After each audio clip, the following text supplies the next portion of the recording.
ऋषि ज्ञान में स्वागत है सबका। अब हम लोग भगवान श्री राम की कथा को सुनेंगे। जब त्रेता युग में भगवान शिव और पार्वती जी अगस्त्य मुनि की आश्रम में आए। अगस्त्य मुनि ने सब तरह से उनकी पूजा की। फिर भगवान शिव ने कहा, हम लोग सत्संग सुनने आए हैं, आप भगवान की कथा सुनाएं। सती माता को लगा कि ये क्या सुनाएंगे हमें भगवान की कथा। हम लोग आए तो हमारी पूजा करने लगे। सती माता यह नहीं समझ सकी, जो पूजनीय है वही पूजा कर सकते हैं। भगवान की कथा सुनने में आनंद नहीं आए, भीतर से बोर होने लग जाए तो समझिए कथा में मेरा तन बैठा हुआ है, मन कहीं और घूम रहा है और हमारी जगह बैठ कर के कलयुग महाराज कथा को सुन रहे हैं। कलयुग तो अपना कल्याण कर रहा है और हम आफत में पड़े हुए हैं। सती जी बोर हो रही है और भगवान शिव के मन में हुआ, कैसी को साथ लेकर के आए अपने, वो मजे से सत्संग सुन रहे हैं और पत्नी है कि आफत, इनको तो आनंद ही नहीं आ रहा है। हम इतने आदर से सत्संग सुने और हमारे साथ के लोग आदर से नहीं सुने। संत क्या मन ही मन सोचेंगे। अकेले सत्संग में चले जाना कोई तकलीफ की बात नहीं, कभी भी आफत को साथ में लेकर के नहीं जाना। उनके चलते आप भी नहीं सुन पाएंगे। शिवजी भी आफत को लेकर चले गए तो ये भी पूर्ण कथा नहीं सुन पाया और उनके मन में बड़ा दुख हो रहा था।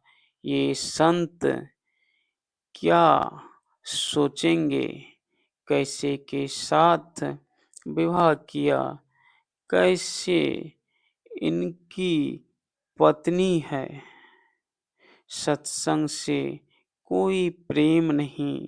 तब शिवजी कहने लगे, महाराज अब कथा को विराम ही दे दे तो बढ़िया है। अब मैं यहाँ से चलना चाहता हूँ, विदा मांगा। भगवान को तो विदा करते अपने मन से आए हुए थे, तो अगस्त्य जी विदा करते ही पत्नी के चक्कर में भगवान को विदा लेनी पड़ गई।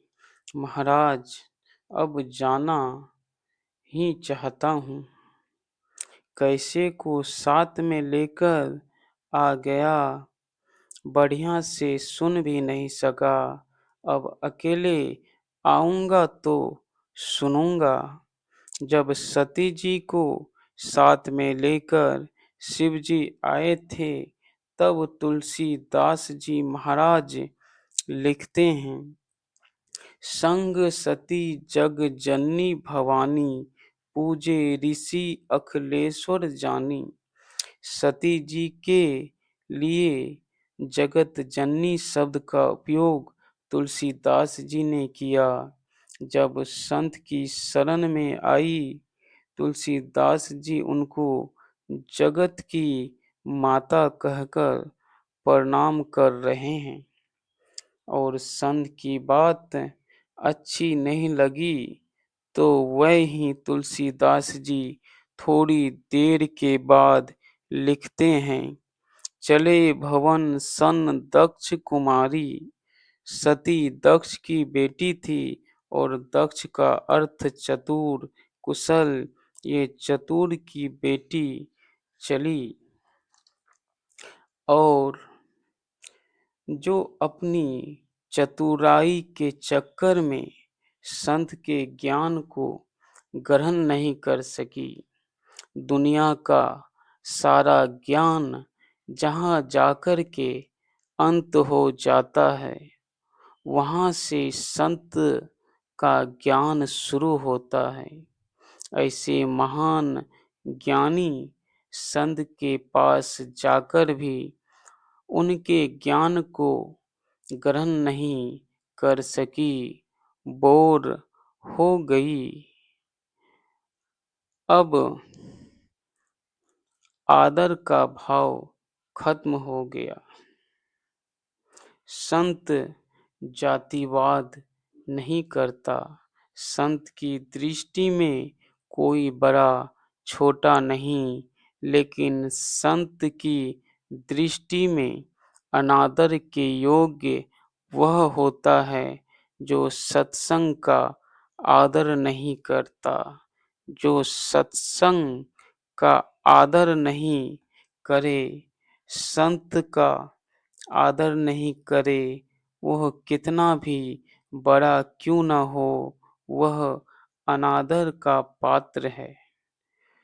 संत के कलम में कितनी ताकत है, संत में कितना आत्मबल है कि शिवजी के अर्धांगिनी को भी दक्ष की बेटी कह रहे हैं।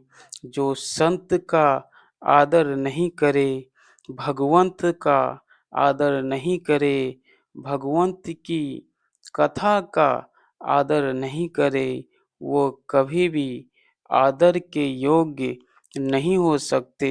शिवजी ने संत का बहुत आदर किया, संत वाणी का बहुत आदर किया, भगवान की कथा का बहुत आदर किया। आज के लिए इतना ही। आगे हम लोग अगले वीडियो में सुनेंगे। वीडियो अगर अच्छे लगे तो like, comment, share and subscribe जरूर करें।